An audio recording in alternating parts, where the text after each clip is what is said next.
All right, I actually have some time to finish up this mockery of a meeting called the TriMet Board Strategy Session. And we were listening to Bernie Bottomley of the famous Bottomley family. Every one of them is a big shot. One's a judge, one's the editor of the Oregonian, and then there's him. Elites. All elites. So we're listening to this guy, elite Bernie Bottomley, telling us why a fair free system is no good, not a good idea, terrible idea, we should never do it. And that's what all of the quote professionals say about this, and of course they're completely wrong. I'd like to point out that we're in this shithole because of these professionals like Bottomley and Kelsey and the board of directors who are hell-bent on killing us all while they rake in the dough. It's just this terrible situation we have here. We have two psychotics, Biden and Trump, running for king. And neither of them are acceptable as far as I'm concerned. I suppose if you're forced to pick one, I mean, it would be good to get rid of the guy who panders to the Proud Boys. I mean, that's his big sin, is he panders to the racists. I mean, Biden's a racist too, but at least he doesn't wear it on his sleeve. Anyway, let's get back to this. A non-destination location to spend time on. And then one of the interesting things one of the things you hear from proponents of free system is that you hear that ridership goes up. And it's true, it does go up in most cases. In some cases, it goes back down and levels out at a level that's not a lot higher than Americans don't want to use public transportation. It's unreliable, it's unsafe, it's dirty, it's horrible, it sucks, it's terrible. Okay, it's terrible. Public transportation in this country is terrible. It's an industrial complex that serves the elites and creates jobs for people that are running the system. Of course, the people that are running the system are treated like garbage at the hands of the elites. But people don't want to take it. The only places where people take it is Boston, New York, Philadelphia, Baltimore, because they don't have any choice. Okay, for San Francisco, I mean, those places. Portland, they have a choice. And ever since they put in the light rail system, they've lost share. And we all know, those of us who follow this, that the light rail had nothing to do with it. Was all about the developer class. The developers use the light rail to put their developments on. And they have a captive, here's our government's transportation to take all of our serfs right to where we're setting up these boxes for them. I mean, that was called Agenda 21. They've changed the name since. I guess it's the COVID world order now. But all of these transit-oriented development plans should be down the toilet, basically, because COVID world order has changed all of this thinking. And people are fleeing the cities. People aren't going back downtown to work. It's changed everything. Previously, but in some cases there's significant additional ridership. But studies that have been done on where that ridership's coming from are really interesting. What they found is that most of the new trips on transit are not coming from people who switch out of their cars and move to transit. Most of those new trips are coming from people who used to walk or bicycle, who are now taking transit instead. So a free system isn't a panacea in terms of reducing car usage or reducing greenhouse gas emissions. It's really just replacing, in most cases, people who are already taking an alternative mode and moving them from that other alternative. Let's get this straight right now, because he's not going to talk about it because they don't tell you shit. He's a liar, thief, etc. The Fair Free Transit system is an equity system. The removing of police state and penalties for not riding with fare.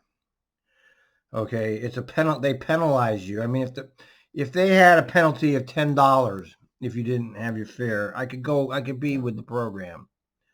But it's 75, and it used to be 150.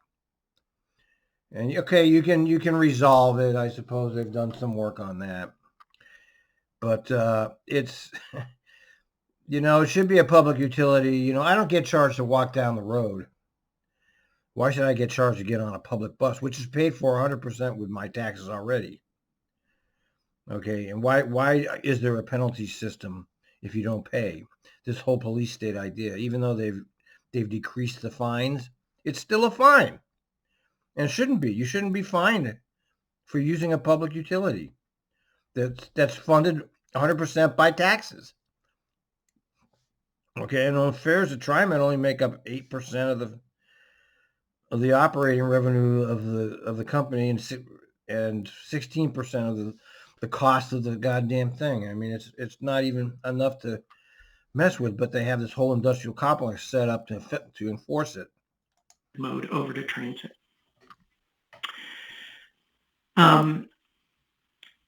So I want to spend a minute and talk about who are the main beneficiaries of moving to a free transit system if that were to happen in TriMet's case. And this is assuming that there's no outside resource that is funding the move to a free system. It's assuming that we are having to absorb those costs internally. So the first thing that we would note is that 20% of our fare revenue comes from businesses and government contracts. So the biggest beneficiaries right off the bat of going to a free system are businesses and governments who pay for passes for their employees. 4% of our revenue is estimated to come from tourism. So again, one of the big beneficiaries is folks who are traveling from out of town to Portland. And then this is not a cumulative. There's some overlap with these first two numbers, but 25% of our customers are coming from households with incomes over $100,000 a year.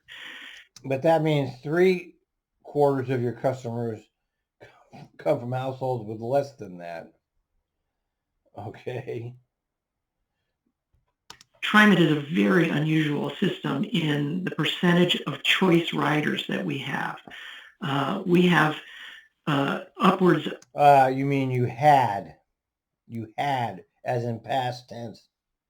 Of 75% of our riders are choice riders. In most big urban transit systems, you find, 60, 70% of the riders are transit dependent. Yeah.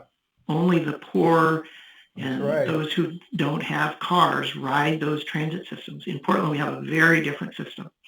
And so that's why you see this dynamic where a very large percentage of our ridership base have incomes over $100,000 and, can afford the dollar, the $250 pass cost. And then I'm going to talk about this in a little more detail because reducing our revenue would lock in our existing transit service. We wouldn't be expanding service for many years. You're not going to be expanding service anyway now, okay? See, he's talking like it's just normal times, and it's not. Okay, they've already cut service. They're not going to expand service. Of course, if there's enough stupid people around, they'll give away their money for this industrial complex to put in another light rail line, which is completely ridiculous. But, most of the voters are very ignorant and don't really know what they're doing.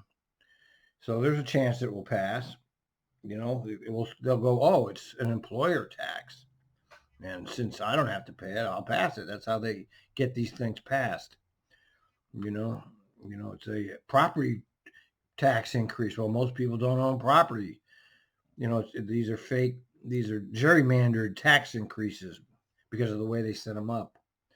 Obviously, the only people that should be voting on these things are the people who are going to end up having to pay, not the people that aren't. But this is how our government works. It's fraud. The entire system we live in is based on lies and fraud. Into the future in order to offset that loss of revenue. one of the biggest winners in going to a free system are those folks who already have access to good transit services. So this is just a graph that shows the income distribution of our ridership. So roughly 50% have household incomes over 60,000 and 25% 100,000 or more. So this, you've seen this map before. This is census tracts that show density of low-income residents. And what you can see is that out in East Portland, east of 205, you have concentrations of low-income households, and also out in places like Forest Grove and Cornelius, Aloha, and in the Tigard, Tualatin area. And then this map shows the same thing, only the percentage of minority communities. And again, you see that concentration east of 205 and out in the Cornelius, Forest Grove, and Aloha areas. And then an interesting new piece of data that you haven't seen before is this is a quick analysis, and it's based on a snapshot. But what this shows is the TriMet lines that have seen the least decline in ridership during the COVID period.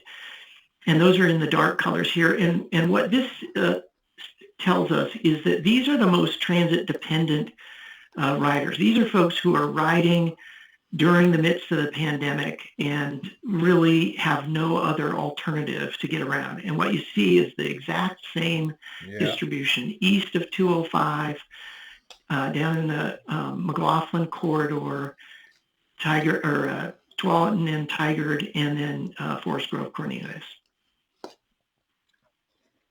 And then finally, this is a heat map showing departures per week of TriMet services per square mile. So it's a transit intensity map. So the lighter the color here, the greater the intensity of service. And what you would expect to see is that downtown has very good service because we have a hub and spoke system that converges on downtown. And what you also see is the historical distribution of transit service in Irvington, Sabin, Northeast Portland, and in Southeast Portland as well. And what you see is less density of service out in East Portland. And that's for a variety of reasons. One is residents are not, the population density is not as great out there, so we get fewer rides per hour of service. So it's much more expensive for us to put service in those areas than in the other areas. The street network is not as robust, so we just don't have as many streets to run on. And historically, we have not had the resources to invest in additional hours out in those areas. So they receive fewer trips per square mile than the areas in the inner city. So what? So if you were to freeze in place by reducing our ability to expand operating by eliminating fares, you would lock in that dynamic and prevent the agency from making the kinds of improvements in those areas that are part of our service enhancement plans and that we've been making over the last couple of years. And I know this is hard to see, but basically this blue bar is service density per square mile. And you see in Northeast Portland, very high density of service and low density of minority and low income residents. Same in Sunnyside and Richmond, very high density of service, low density of minority and low income communities. Rockwood, Gresham, low density of service, high density of low income and minority communities. Same in Gresham and Centennial, same in Beaverton. And so what this tells us is that if you lock in the existing system and prevent us from expanding additional service by taking away that $100 million of resource, it's going to tend to lock in. See, now he's making an argument that's false on its face. He's saying if you do a fare-free system, we'll never be able to expand service again. Well, that's funny because they've been able to expand the system light rail all over the fucking place, and that had nothing to do with the fares. So it's a lie. Another obvious lie. They expanded the system with money that had nothing to do with the fares. But he's trying to make an argument if we make it free, we lock in our system forever. So he's lying again for the 500th time today. This dynamic and not provide the additional service growth over time to those communities like Rockwood, Gresham, and Beaverton. That is part of our goal. That is part of our service enhancement plan and our House Bill 2017 service plan. Mm-hmm, yeah. Mm-hmm. So nextly, I wanted to go over what we hear from our customers, and this is based on our ANA surveys that we do every other year, which are scientifically based surveys. We survey 800 residents in the region, and 86% on average respond that the value of... Stop. This is the part I love. Okay, they take a survey. They call 100 people or 200. However many, these bullshit surveys aren't calling any of the, like, the dispossessed lying in the streets don't answer these surveys. The retarded people, the Mexicans, these surveys are all,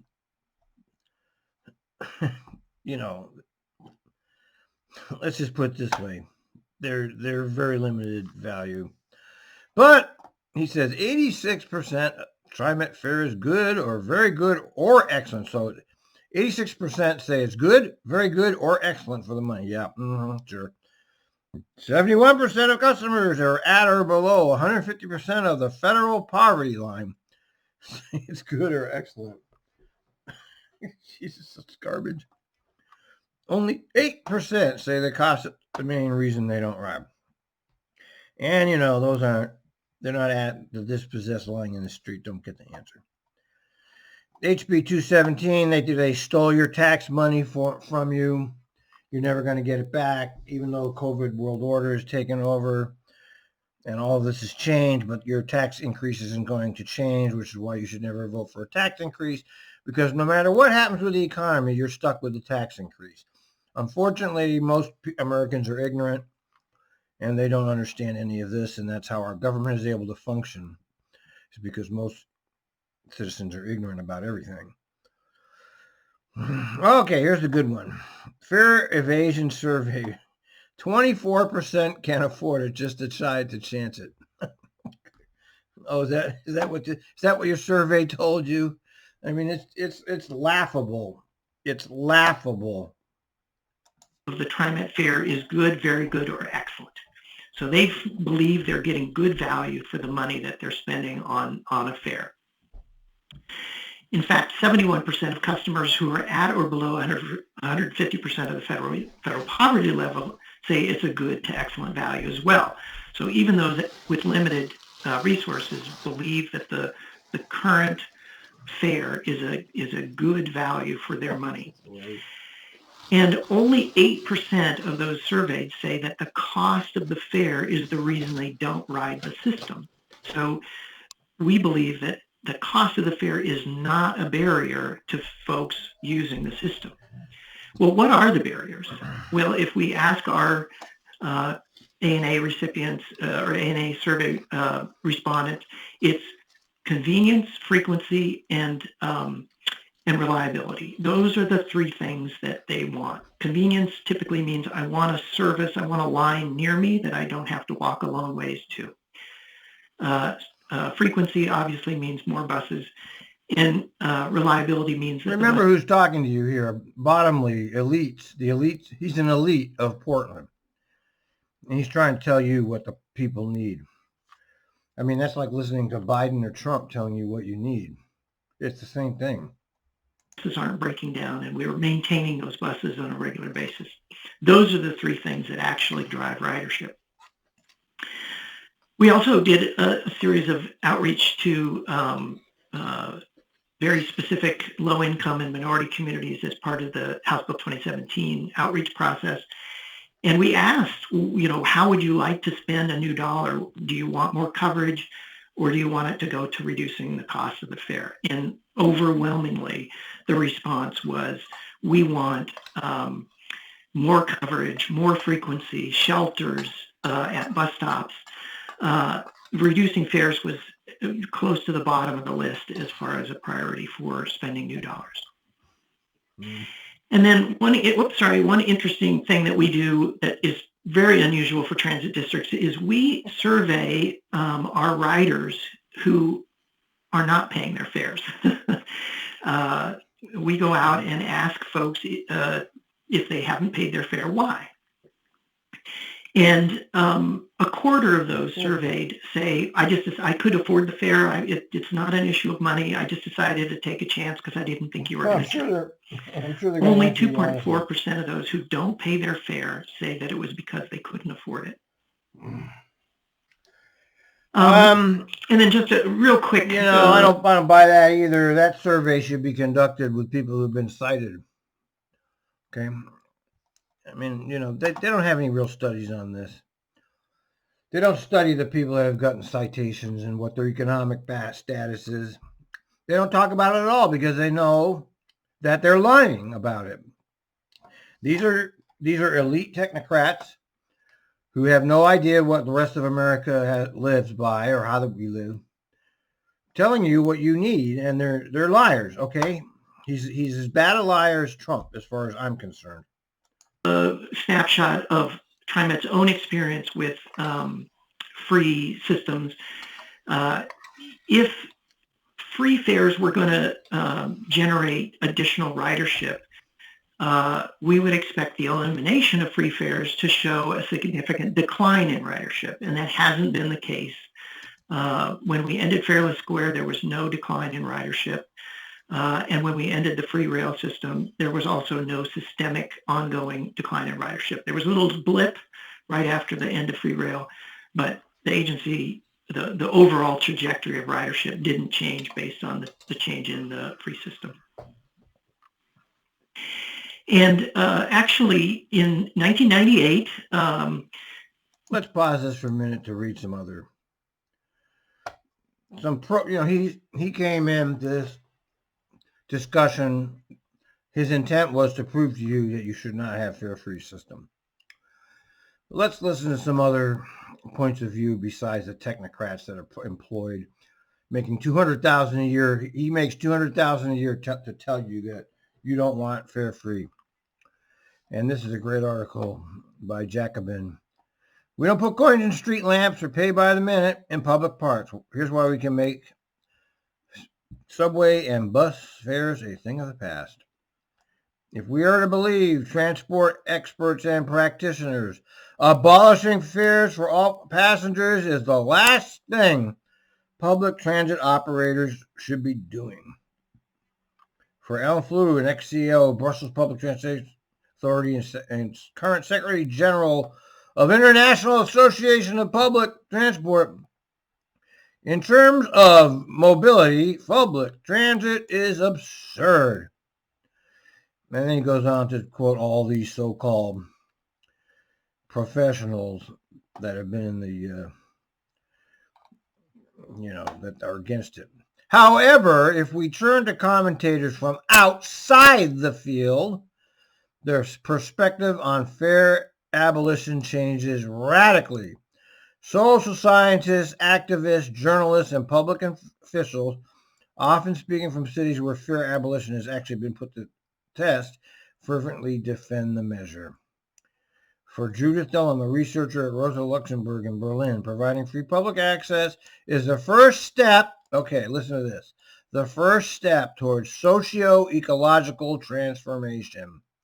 For Michael Van Houten, one of the earliest proponents of fare-free transit in Europe, it's about returning to the commons.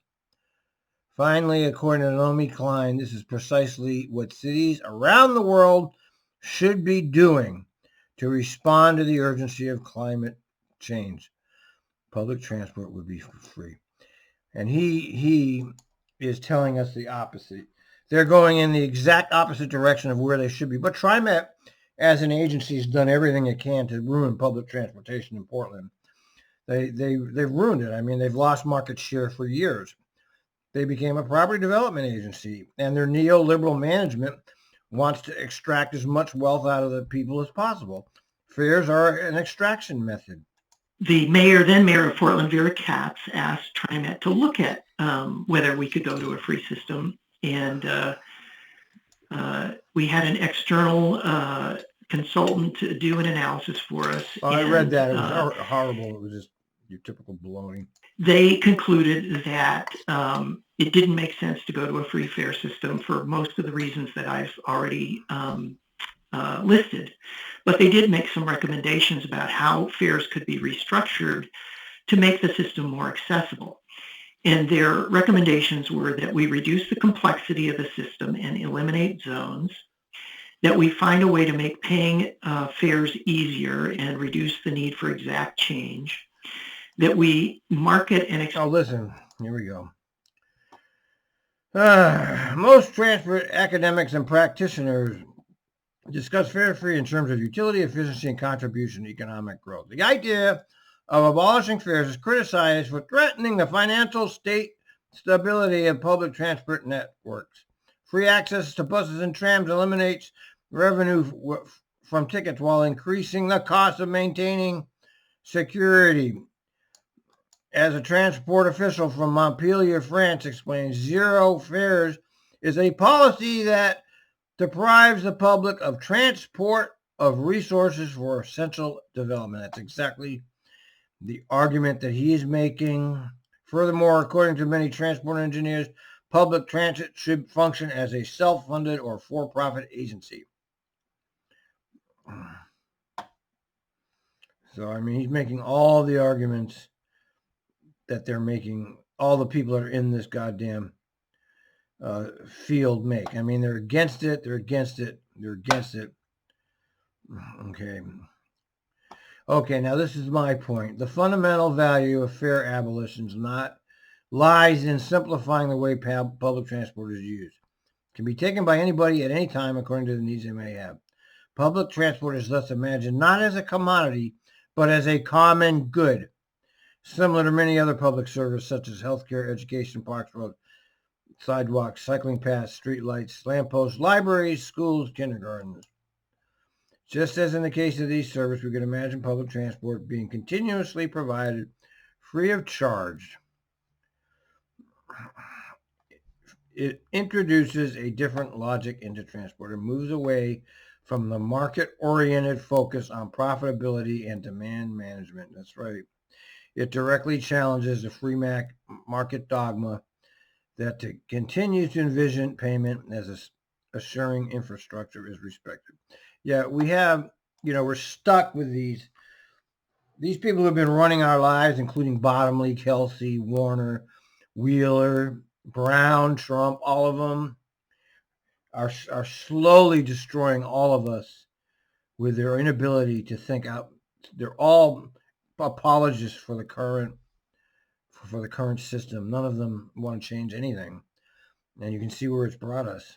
Expand the employee pass programs, and that we expand youth programs and find ways to make it easier for youth to ride the system. And since that report, we've done all those things. We've eliminated zones. The HOP program makes accessing the system easier. You don't have to have exact change, and you get fair capping. We've expanded the employee programs significantly over the years, and we've made the changes to the youth program. We reduced fares. We've got the PPS program and the STIF resources. What wasn't contemplated in that study, but two additional steps that we've taken that have made... The debate about public transport seems to be dominated by technical and economic narratives, while the explicitly social and political dimensions of mobility are often sidelined. He has not mentioned a thing about any of that. In the particular case of fare-free transit, approaching the policy as a transport mechanism generates a series of myths and misunderstandings that are not substantiated by the evidence from actually existing cases of fare-free programs. Although a fare abolition is assumed to break the bank, in reality it may help generate new revenue.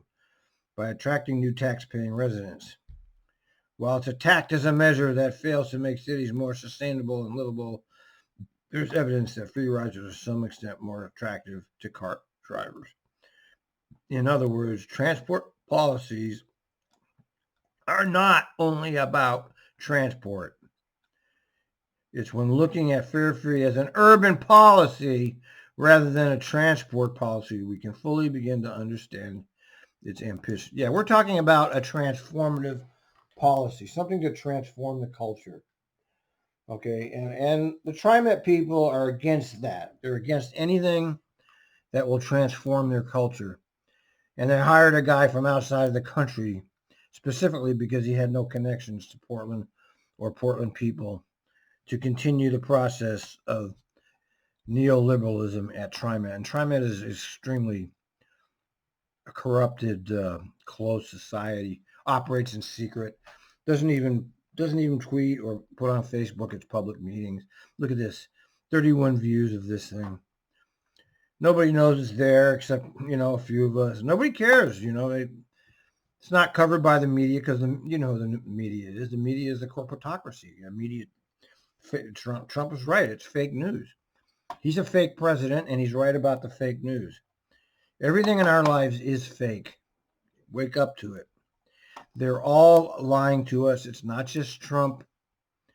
They're all lying to us. All of them, including this motherfucker.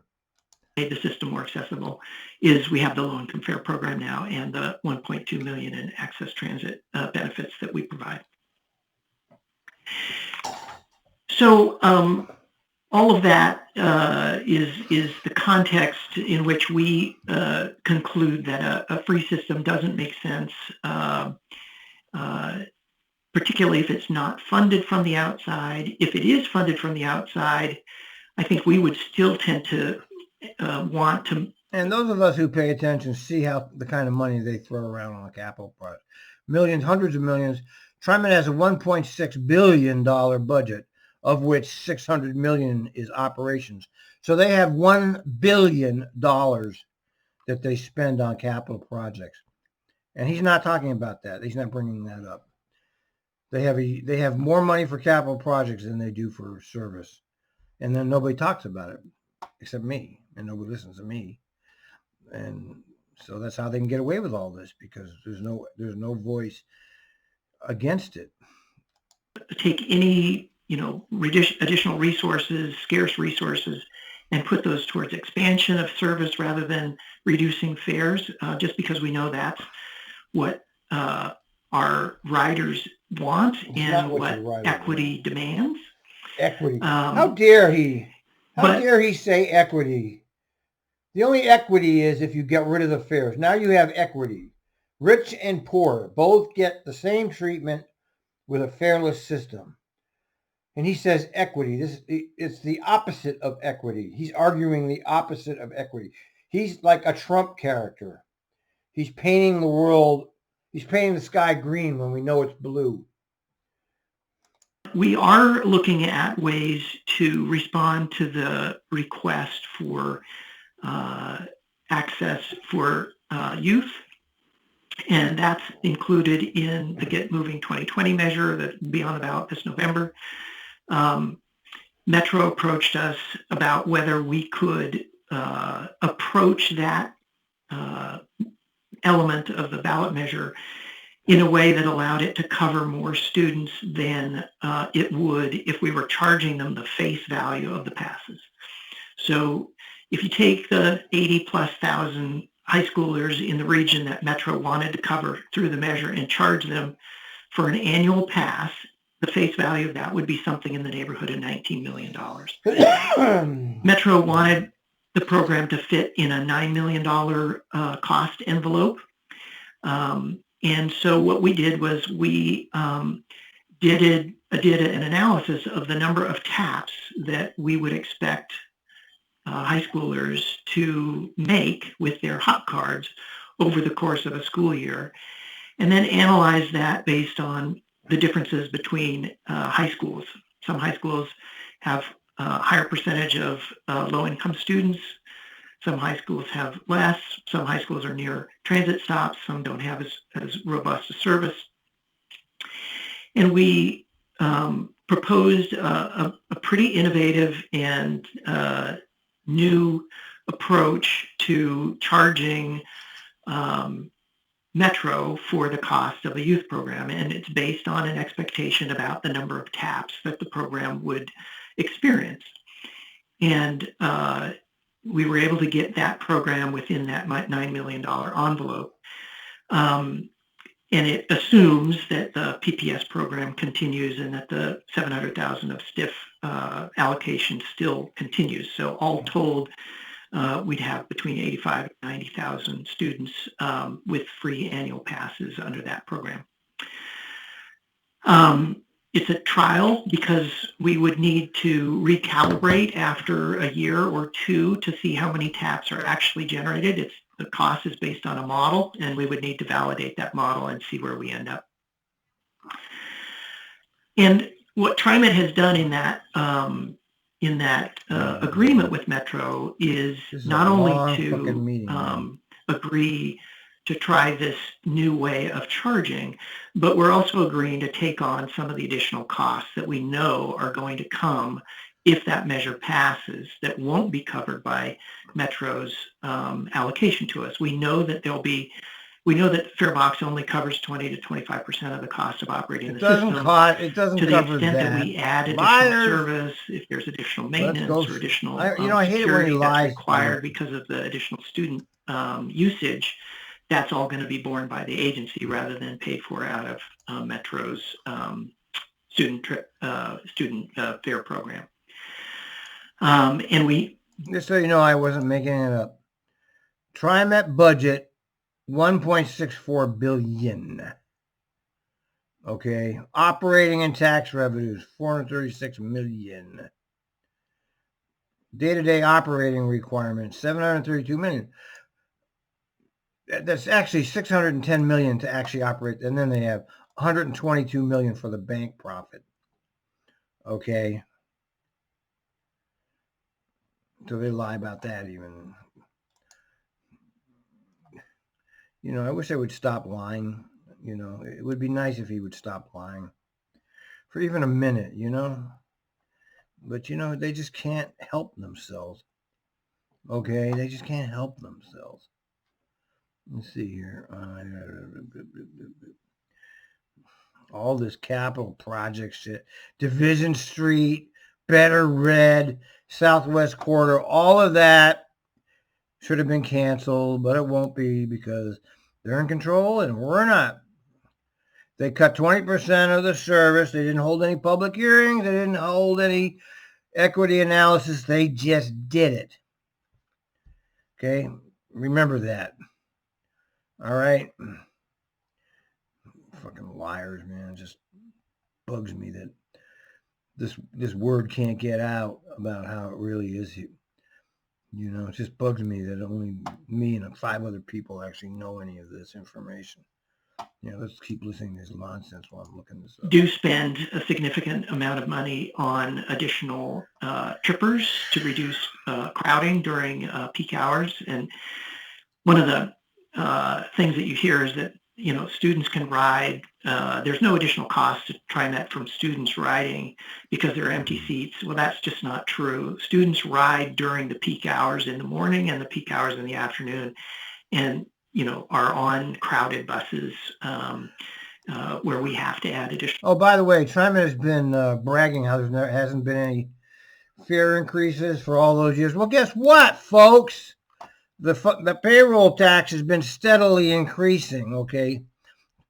Okay, TriMet has authorized to increase the payroll tax 0.1%.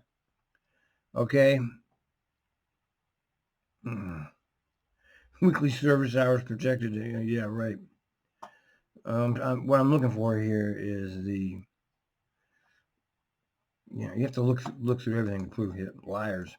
Capacity, or we have people passed up.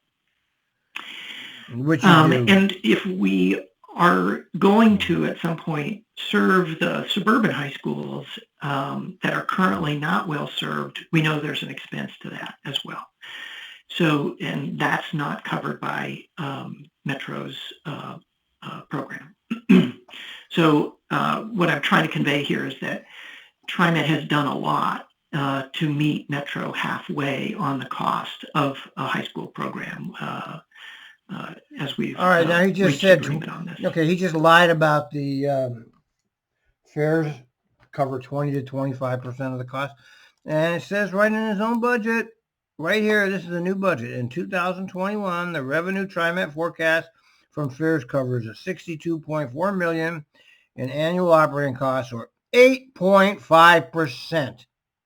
So he bald-faced lied to you right there. He doesn't even know. He either lied on purpose or he's a fucking moron and should be fired. Okay, because he just lied. He just said it was 20-25%. Just right there, 8.5%. So either he's a liar and he's been caught, or he's a moron and should be fired.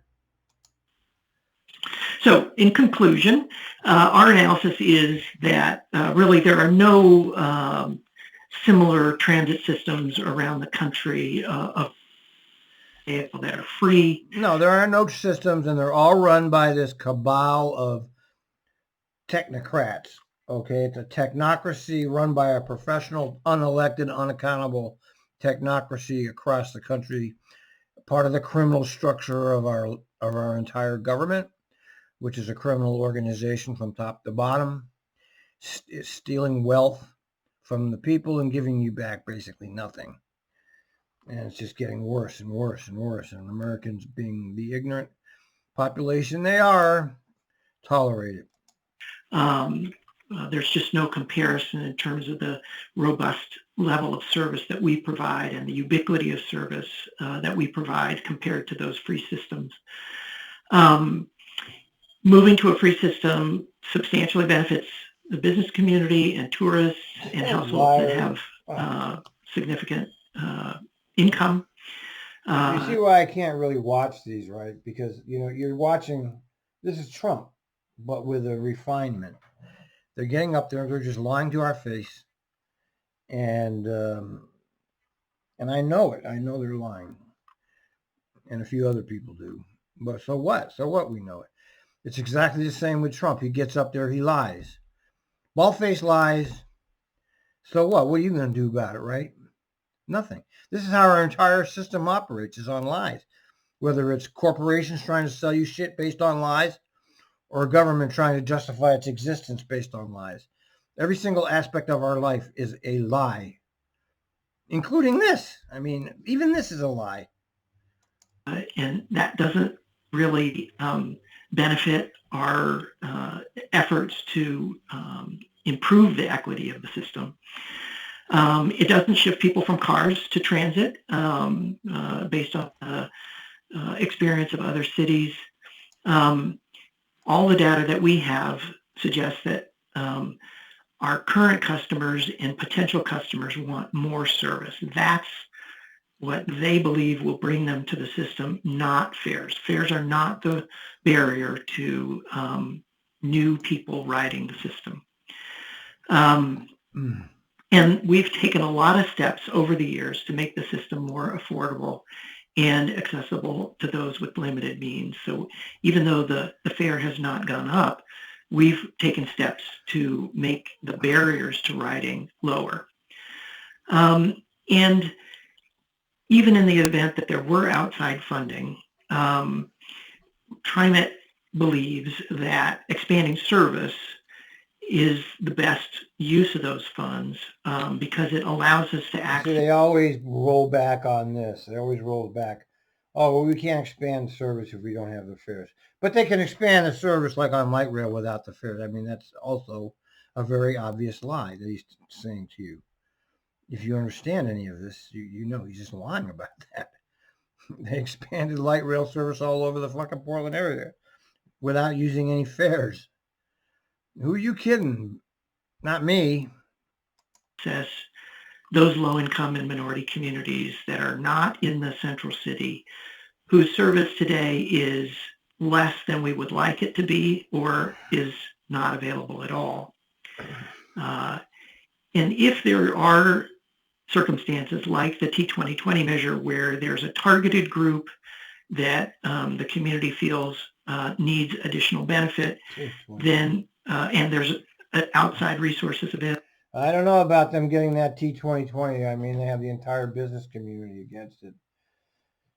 Usually they have the business community for it because it's a tax on citizens, and the business community doesn't care about that. This time the business community is against it because it's a tax on the employees, which will trickle to the employees. Believe me, the businesses aren't going to take the hit. It's never that way.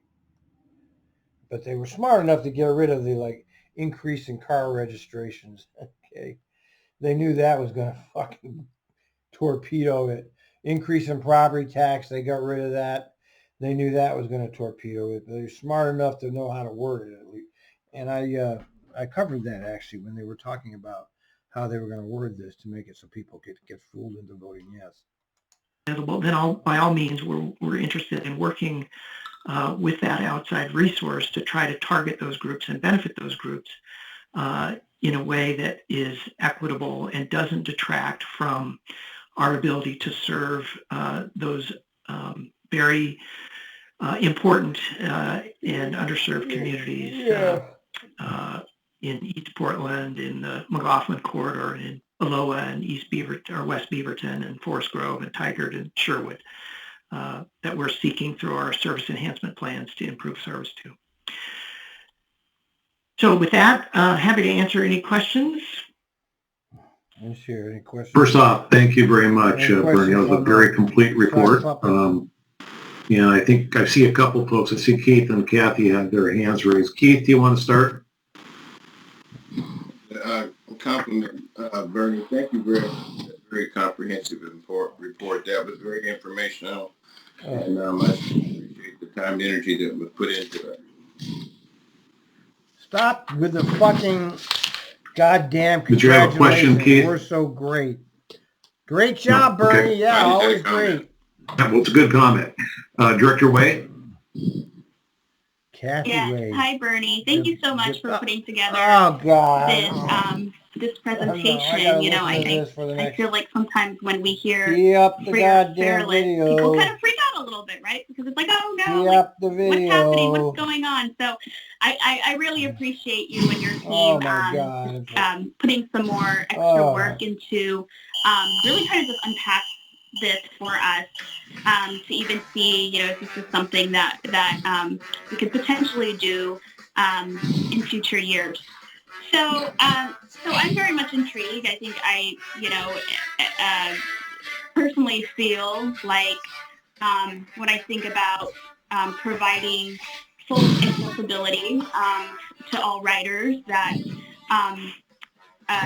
this can potentially be a strategy to increase ridership. So, and also address climate change and just get more people to take transit. So, I guess my first question is, you cited some research where you found that fairless systems didn't increase ridership. So, I would love to look at that research. If you can, send that over a report. I just want to be able to figure out why, because I feel like for me it's a little bit counterintuitive to some of the things that I've been looking into. So that would be great if you could just send us just some research. The second piece is I agree. I don't think we can ever have a completely free system where no one pays.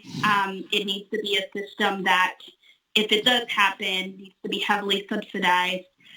I guess my question is, what are we hearing from the business community? I ask that because I think, as taxpayers, we are already paying a lot of income tax, right? And we know that in Oregon we have a very low threshold. Is that noise I keep hearing here?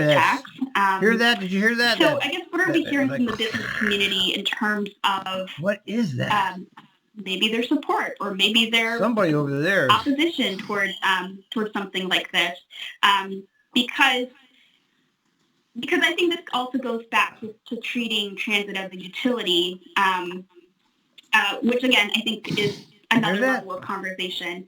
Somebody's sniffling. And Hear that? the Who's doing third that? question or point that I Who's wanted to doing raise that? is, I think we are, this Is is it just Doug? my personal take, but I feel like we are maybe setting ourselves up for a false dichotomy by saying we have to have fares, and if we don't have fares, then there's no way that the service can increase.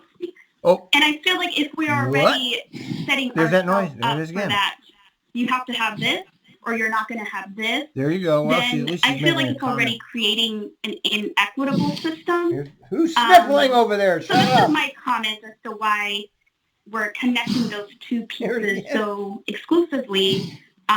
Somebody's sniffling. So just I hear it in all these videos too. And then just my last piece is around the 1998 study. So that was about 22 years ago, or 2 decades.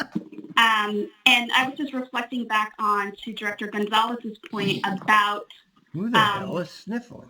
Having research. I think it's one thing to have surveys and focus groups, and those are all great. But I think it's another thing to have some really updated research that we can, as a board, really, I think, continue to conceptualize, analyze, bring us into the new century that we're in, rather than, something that was written about 20 years ago. So just curious as to how some of those things are landing with you. And that was like 4 or 5 things, so I apologize if I rambled a little bit. But no problem. I think I got all of them.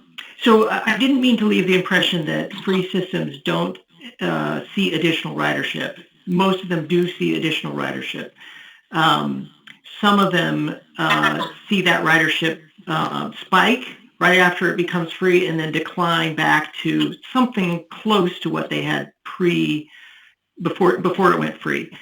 But most of them do see additional ridership. What I was trying to convey is that for those places that have analyzed it, what they found is that car traffic and ownership doesn't decrease. It continues to grow.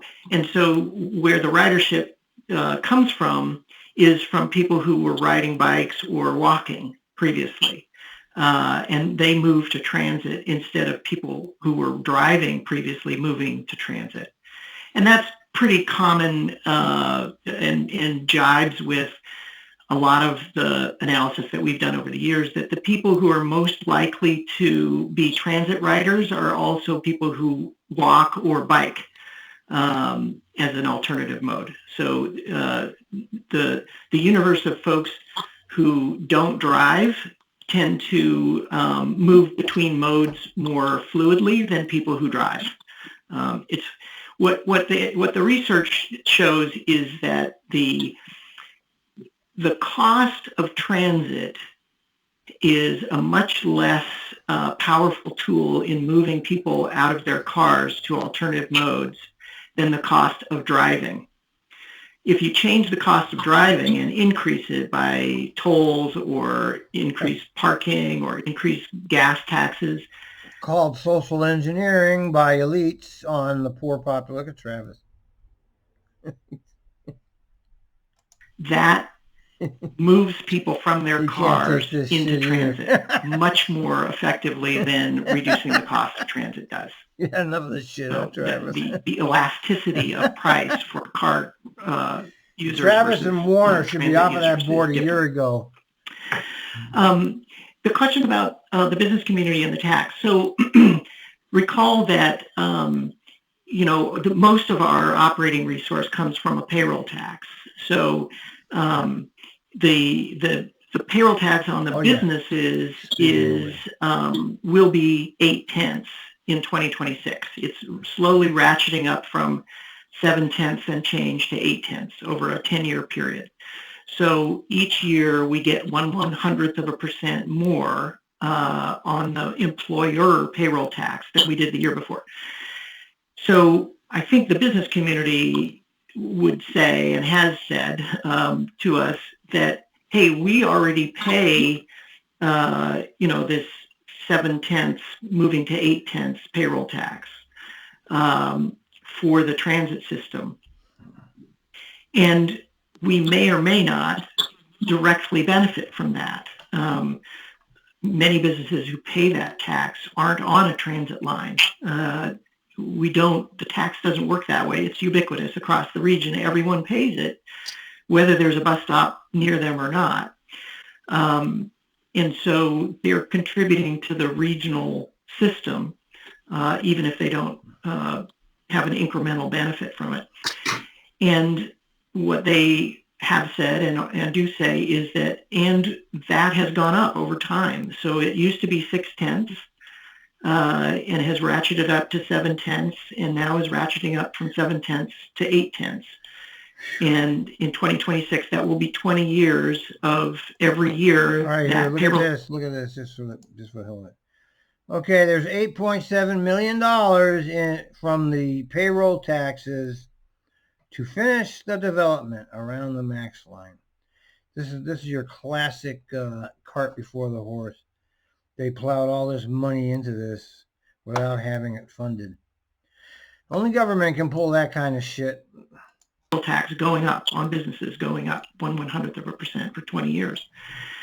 House Bill 2017 is a 1/10 tax on the employee. And, you know, there from time to time are conversations in Salem about going back and looking at that and saying, could that be 2/10 or, you know, could that ratchet up over time? I think that's a conversation. They want to keep it